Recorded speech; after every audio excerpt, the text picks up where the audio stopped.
10, 9, 8, 7, 6, 5, 4, 3, 2, 1.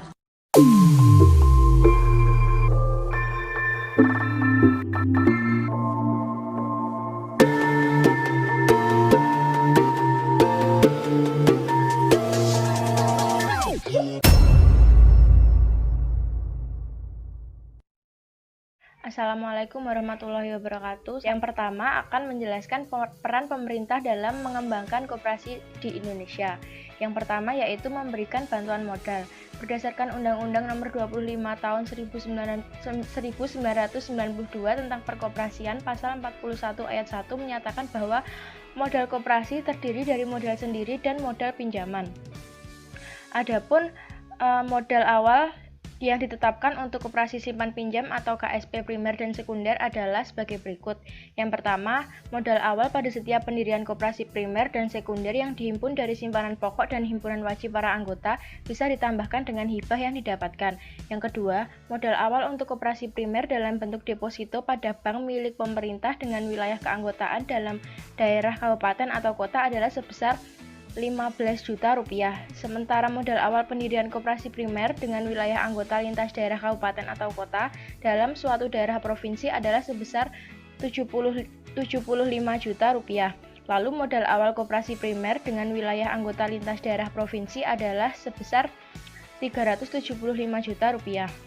Yang terakhir yaitu pada modal awal koperasi sekunder dalam bentuk deposito pada bank milik pemerintah dengan wilayah anggota dalam daerah kabupaten atau kota adalah sebesar 50 juta rupiah. Sementara modal awal koperasi sekunder dengan wilayah anggota lintas daerah kabupaten atau kota dalam suatu provinsi adalah sebesar 150 juta rupiah. Dan modal awal koperasi sekunder dengan wilayah anggota lintas daerah provinsi adalah sebesar 500 juta rupiah. Untuk peran pemerintah yang kedua adalah memberikan pendidikan tentang koperasi. Pendidikan dan pelatihan koperasi adalah pendidikan yang dilakukan agar lebih memahami seluk-beluk koperasi melalui penyuluhan, pelatihan, dan studi banding ke koperasi lain. Pendidikan dan pelatihan koperasi di sini sangat penting karena terkait dengan pembinaan dan juga pengembangan koperasi. Karena keberhasilan atau kegagalan koperasi itu banyak bergantung kepada tingkat pendidikan yang nanti memiliki dampak akan meningkatkan partisipan anggota. Untuk pendidikan tentang koperasi di sini tidak hanya ditujukan oleh pengawas koperasi atau anggota koperasi saja, tetapi juga elemen masyarakat. Dengan adanya pendidikan koperasi ini diharapkan masyarakat itu lebih mengenal yang namanya koperasi dan lebih mengetahui tentang sistem kerja koperasi. Jadi pendidikan di sini sangat diperlukan untuk memberikan bekal kepada anggota koperasi agar anggota tersebut dapat berperan secara aktif dan dinamis. Untuk peran yang ketiga adalah memberikan pengawasan dan perlindungan. Untuk yang pengawasan, di sini dimaksudkan untuk menyelamatkan dan mengamankan kepentingan baik bagi perkumpulan koperasi itu sendiri maupun pihak lain.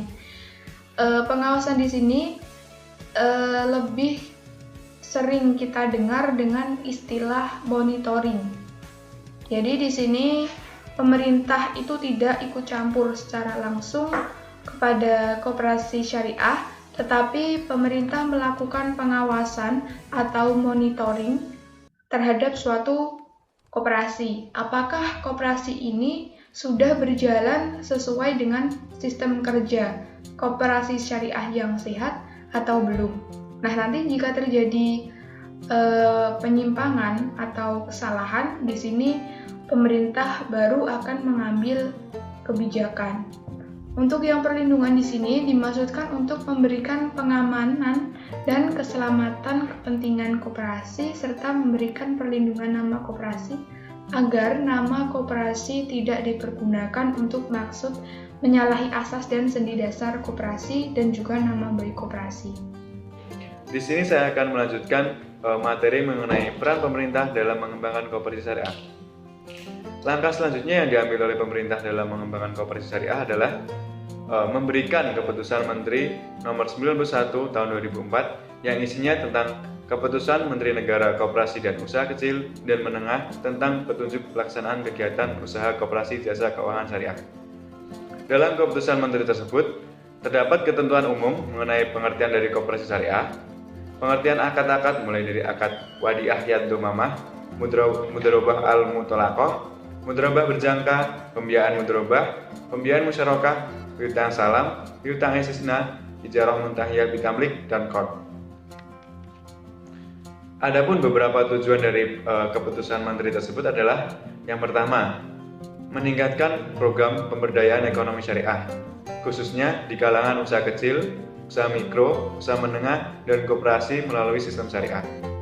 Yang kedua, mendorong kehidupan ekonomi syariah dalam kegiatan usaha mikro, usaha kecil, usaha menengah khususnya, dan ekonomi Indonesia pada umumnya. Dan yang terakhir adalah meningkatkan semangat dan peran serta anggota masyarakat dalam kegiatan koperasi jasa keuangan syariah. Yang selanjutnya yaitu contoh konkret di sekitar mahasiswa tentang pemerintah dalam mendukung kemajuan koperasi syariah. Yang pertama yaitu ikut berperan aktif dalam kegiatan seminar perkoperasian. Dengan ini, mahasiswa aktif mengikuti seminar perkoperasian dapat menambah wawasan dan juga pengalaman. Hal ini bisa menjadikan bekal untuk mengembangkan sebuah koperasi syariah. Yang selanjutnya yaitu mengikuti unit kegiatan mahasiswa koperasi mahasiswa. Dengan mengikuti koperasi mahasiswa itu dapat meningkatkan kualitas diri dan juga mengabdikan diri untuk berproses lebih dalam lagi di dunia perkoperasian. Maka dengan itu dapat mendukung pemerintah agar mahasiswa itu dapat menjadikan generasi penerus bangsa atau generasi penerus tentang perkoperasian dalam hal perkoperasian. Yang ketiga yaitu mengikuti jambore nasional. Dengan ini, dengan mengikuti jambore nasional, mahasiswa itu dapat berinteraksi dan juga bertukar pengalaman terhadap mahasiswa dari luar daerah. Selain itu, juga bisa menambah jaringan sesama koperasi agar kita itu bisa menyatukan seluruh mahasiswa yang bertujuan memajukan koperasi dan juga mengembangkan koperasi di Indonesia ini. Yang keempat yaitu mengikuti Olimpiade Perkoperasian. Nah, di dalam mengikuti Olimpiade di sini, mahasiswa itu dapat mengukur kemampuan tentang perkoperasian. Dan ini pemerintah itu akan tahu seberapa jauh sih mahasiswa itu mengetahui tentang dunia koperasi. Dengan ini pemerintah itu mendapatkan sebuah penilaian tersendiri terhadap mahasiswa. Berapa persen mahasiswa yang tahu tentang perkoperasian yang lebih detail, yang lebih paham betul. Karena kenapa pemerintah melakukan ini? Karena pemerintah itu menyiapkan untuk kedepannya bahwa generasi penerusnya itu harus paham betul tentang dunia perkoperasian dan lain sebagainya. Jadi pemerintah tuh berpikir panjang untuk generasinya, ini yang meneruskan siapa, yang membentuk siapa. Jadi pembentukan diri itu harus ada di dalam dirinya masing-masing. Yang kelima yaitu memberikan edukasi kepada masyarakat tentang koperasi syariah. Nah, pemberian edukasi terhadap masyarakat inilah yang sangat penting sekali. Karena kenapa? Masyarakat sendiri itu sangatlah awam tentang hal perkoperasian. Sama halnya dengan mahasiswa. Mahasiswa pun kalau tidak ada yang pelajaran atau tidak ada unit kegiatan mahasiswa tentang perkoperasian, mahasiswa itu tidak akan sekali mengenal koperasi dengan secara detail, dengan secara rinci tentang proses itu apa. Maka pemberian edukasi ini terhadap masyarakat itu dapat membantu pemerintah dalam memajukan sebuah koperasi syariah ini. Pelaksanaan pembangunan koperasi dalam pembangunan jangka panjang tahap 2 ini lebih bertumpu pada peningkatan produktivitas dan kreativitas sumber daya manusia, dan juga penciptaan iklim usaha yang sehat bagi perkembangan koperasi.